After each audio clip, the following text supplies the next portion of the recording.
Cambridge Practice Tests for IELTS 1 by Vanessa Jakeman and Claire McDowell. Published by Cambridge University Press, 1996. This recording is copyright. Cassette 1, Side 1. Practice Test 1. You will hear a number of different recordings, and you will have to answer questions on what you hear. There will be time for you to read the instructions and questions, and you will have a chance to check your work. All the recordings will be played once only. The test is in 4 sections. Write all your answers in the listening question booklet. At the end of the test, you will be given 10 minutes to transfer your answers to an answer sheet. Now turn to section 1 of your question booklet.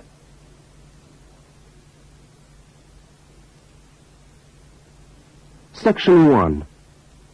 You will hear a telephone conversation between a woman and a police officer. First, look at questions 1 to 5. For each of the questions, 4 alternatives are given. Decide which of the alternatives, A, B, C, or D, best fits what you hear on the tape, and circle the appropriate letter. You will see that there is an example which has been done for you. On this occasion only, the conversation relating to the example will be played first.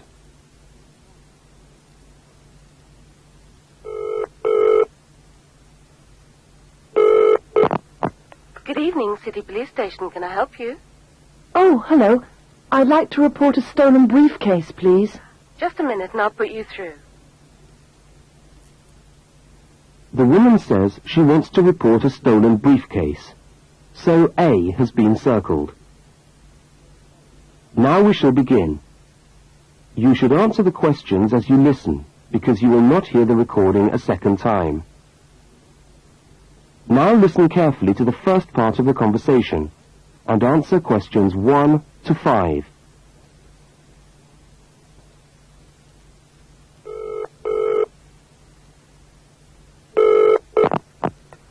Good evening, City Police Station. Can I help you? Oh, hello. I'd like to report a stolen briefcase, please. Just a minute and I'll put you through. Lost property, can I help you? Oh, yes. I've had my briefcase stolen. Okay, I'll take some details.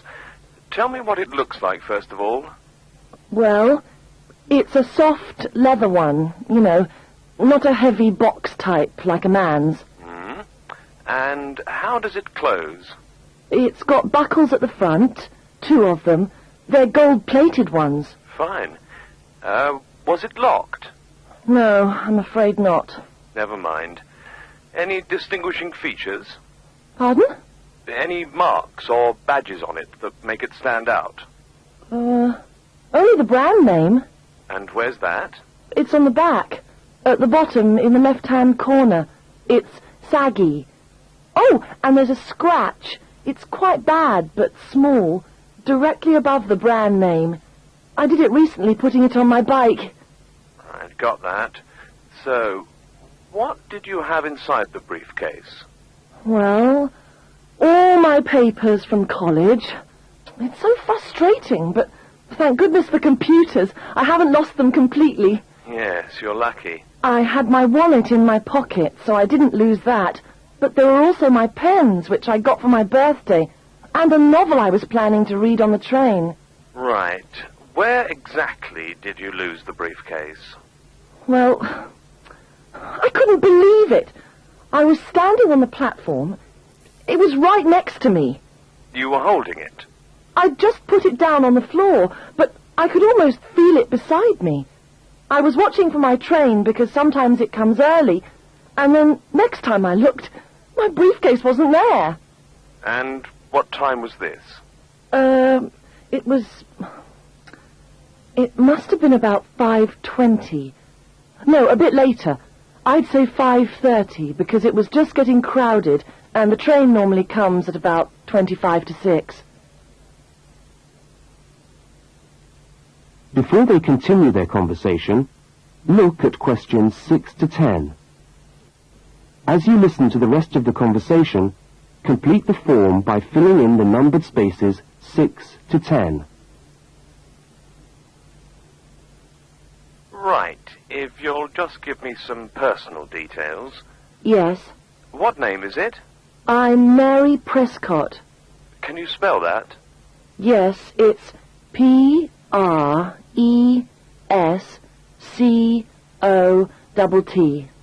And your address? Flat 2, 41 Fountain Road, Canterbury. Fountain Road. Yes, number 41. And have you got a contact telephone number? Yes, it's 752239. 752239. Fine. One last question. What would you say the value of your briefcase is? Including the contents? Yes. Just a rough estimate is fine.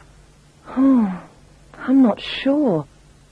Well, the briefcase itself is quite new. I bought it last month for £40. I suppose about £65. The contents are worth about £20 or £25 at least. That's fine. Well, if you could come down to the station tomorrow, you can sign this form and have a look at what we've got here. Okay, thanks. Bye. Goodbye.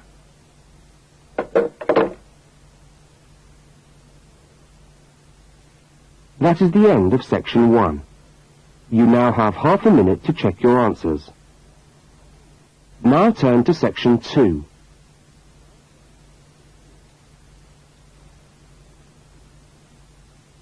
Section 2. You are going to hear a news report from an Australian radio program. First, you have some time to look at questions 11 to 13. Now listen to the news headlines and tick the 3 other items which I mentioned.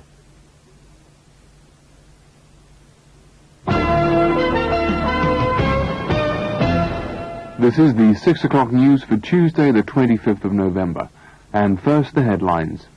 The Prime Minister has promised to help the drought-stricken farmers in the northern part of the country who haven't seen rain for nearly 2 years.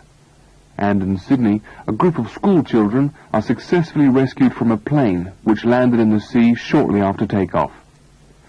Transport workers are on strike in Melbourne over a pay claim, and the strike looks set to spread to other states. And on a fashionable note, there's to be a new look for the staff of Qantas, Australia's national airline. Now you have some time to look at questions 14 to 21. As you listen to the rest of the news, complete the notes in the spaces provided. The Prime Minister has pledged today that he will make $250 million available to help the drought-stricken farmers who have not seen rain for years get through the next 5 years. Money that was to have been spent on the restructuring of Sydney's road system has been reallocated to what the Prime Minister described as a more worthy cause. Farmers are to receive financial assistance to help see them through the worst drought in over 50 years. Many farmers feel that while the money is welcome, it has come too late to save them and their farms from financial ruin, and are angry that the government did not act sooner. A group of school children who were travelling in a privately chartered aeroplane from Sydney to Queensland to take part in a musical concert found themselves swimming for the shore when their aeroplane had to land in the sea just 3 minutes after taking off from Sydney Airport. The pilot managed to bring the aircraft and its 50 passengers down safely in the calm waters of Botany Bay, where boats and pleasure craft were able to come to the rescue of the boys.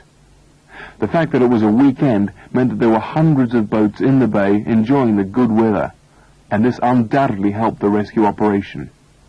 "We owe our lives to the skill of the pilot," said one of the boys, but the pilot replied modestly that it was all part of a day's work. However, all their musical instruments were lost, and they never got to play at the concert. That is the end of section 2. You now have half a minute to check your answers. Now turn to section 3.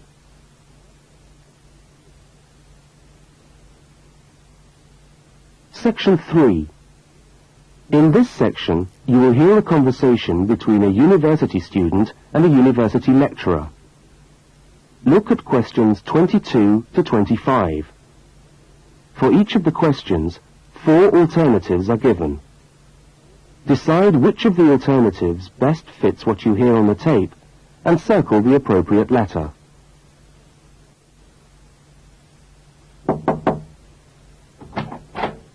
Hello. Can I come in? Oh, yes, come in. How can I help you?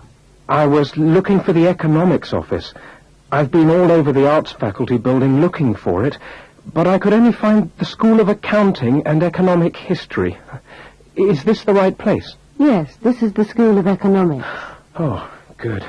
I'm a new student, and I was wondering if someone could give me some information. Well, I might be able to help. I lecture on that program. What do you need to know? Oh, quite a few things, actually. Firstly, how many lectures a week do I have to attend? Well, the Economics 1 course is a double unit. So there are 2 lectures a week and 1 tutorial. Oh. The lectures are scheduled for Tuesday and Thursday. What time? Let me see. This information is all in the handout, which you should have received yesterday at the orientation meeting. Was there a meeting yesterday? I didn't know about that. No one mentioned... Yes, there was. But never mind. Now, lectures are at 4 in the afternoon. 4's a bit late. I've got a part-time job that starts at 4:30. Well, you can't be in 2 places at once, can you? And attendance at lectures is necessary. We expect at least 90% attendance at this university, you know. 90%? That's high. Do they enforce that rule? Yes, we do. We're pretty strict about it, actually. And what times have been set down for the tutorials? Do you have that information? That's a very well-attended course, so there's a number of tutorial times. Monday, Wednesday, and Friday, all at 9 o'clock. Yours will be allocated at the first lecture. Can't I choose the time? Maybe, maybe not. You'll have to talk to the lecturer on the course. Dr. Roberts is his name. Oh, okay. Now look at questions 26 to 31. As the conversation continues, complete the notes in the spaces provided. Anything else I can help you with while you're here? Well, yes, actually. Do you know what the course requirements are? I mean, how much work is expected for this course? Well, you have to complete a tutorial paper. What does that involve? Well, it's a piece of work on a given topic based on some set reading texts. You'll have to give a small talk to your tutorial group. Oh, how long does that have to be? About 25 minutes, usually. I have to talk for 25 minutes? Yes, that's right. And then you have to write up your piece of work and give it to the lecturer to be marked. Right. And is that all? No. You also have to complete a 3,000-word essay on a topic. Can I choose the topic? Yes, usually you can. Right. That shouldn't be too bad. And in addition to that, there is an exam. An exam? What sort of exam? Well, it's an open book exam. Does that mean I can have the textbook with me during the exam? Yes, that's right. And can you give me any idea about the content of the first year of economics, so that I can get into some reading? Well, you'll be getting the reading list next week when lectures start. All the books are in the library. Yes, but won't everyone else take them out as soon as they get the reading list too? Well, yes, they might. But most of the important ones are held in closed reserve. That's a part of the library where you can go to read books, but you can't take them out of the building. What did you call that section of the library? Closed reserve. However, we do recommend that you buy the core books. You'll find them useful, and you'll need them for the exam. Yes, I suppose I will. But what is the focus of the course? Well, the course at this university has a vocational focus. That is, a focus on preparing its graduates for work. So we're orientated very much towards employment. Oh, so my chances of getting a job are good? Well, provided you get good results. Well, look, thanks for your time. You've been really helpful. That's fine. See you next week, then.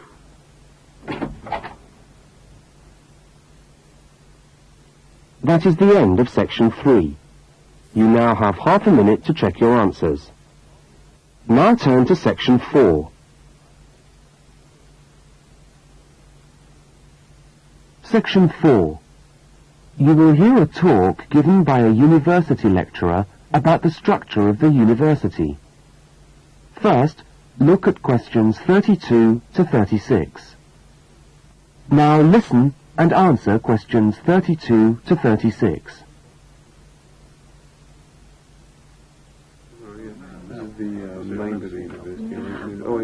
Good morning and welcome to the University of Westlands. My name is Marcia Mayhew and I'm the coordinator of the Bachelor of Social Science degree.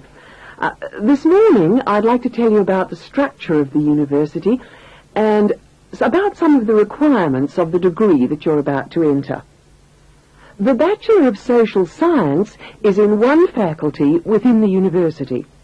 That is the faculty where I work, known as Arts and Social Sciences. Here on this campus we also have the faculties of Architecture, Law and Science and Technology, among others.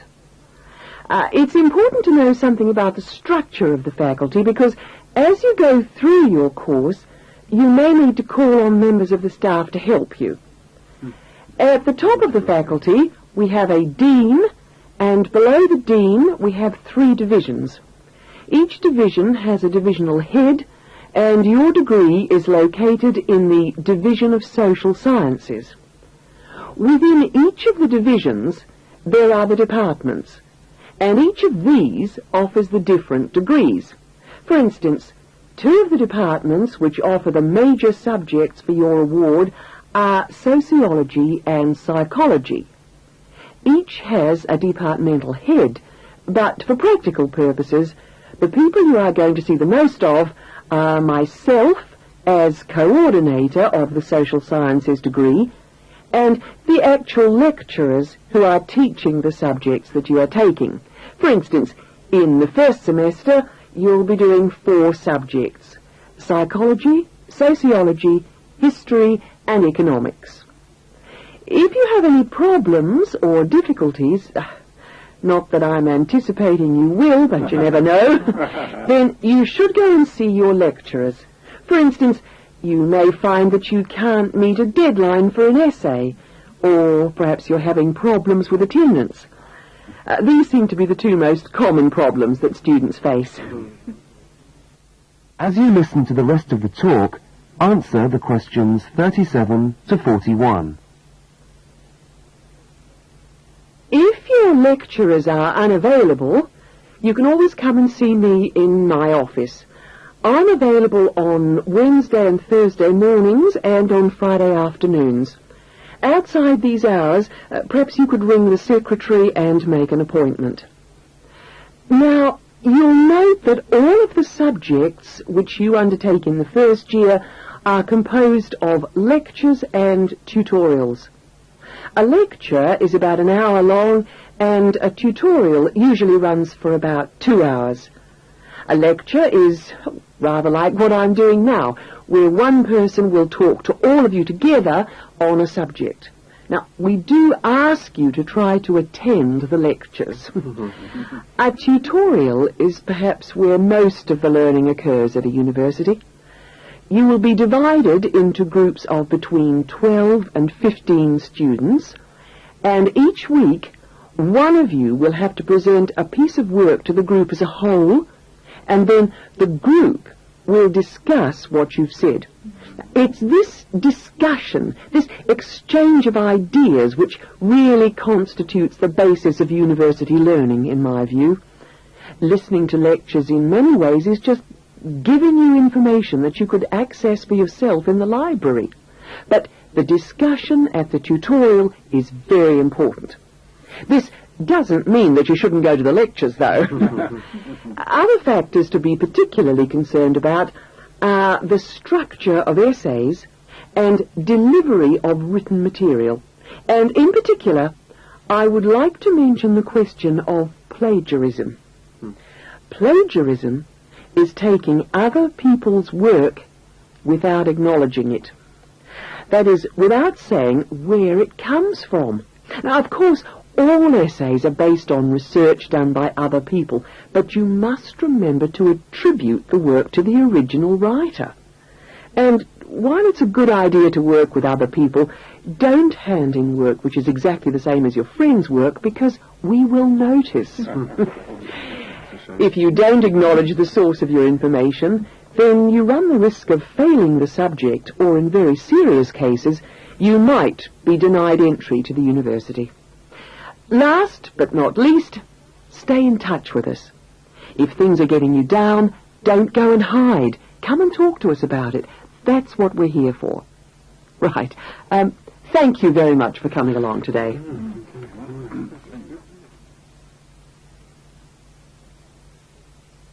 That is the end of section 4. You now have half a minute to check your answers. That is the end of the listening test. You now have 10 minutes to transfer your answers to the listening answer sheet. Cassette 1, Side 2. Practice Test 2. You will hear a number of different recordings, and you will have to answer questions on what you hear. There will be time for you to read the instructions and questions, and you will have a chance to check your work. All the recordings will be played once only. The test is in 4 sections. Write all your answers in the listening question booklet. At the end of the test, you will be given 10 minutes to transfer your answers to an answer sheet. Now turn to section 1 of your question booklet.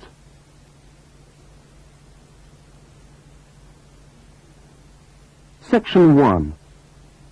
In this section, you will hear 2 overseas students, Kate and Lukey, being interviewed by a university counsellor. First look at questions 1 to 5. See that there is an example which has been done for you. On this occasion only, the conversation relating to the example will be played first.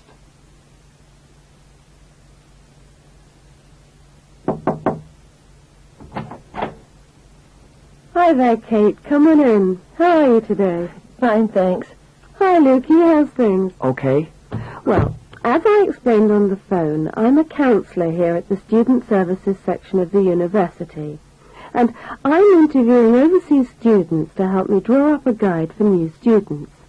So I'd be grateful if you could tell me a little about your time since you've been here in Cambridge. Right. Good idea. Now, Kate, let's start with you. Okay. This is your 2nd semester, isn't it? Can you tell us something about your first impressions of the town when you arrived? Yeah.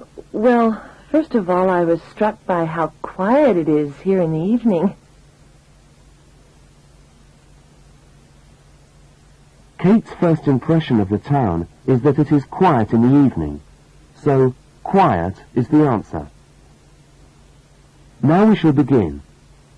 You should answer the questions as you listen, because you will not hear the recording a second time. Now listen to the first interview with Kate and complete the notes by filling in the numbered spaces 1 to 5.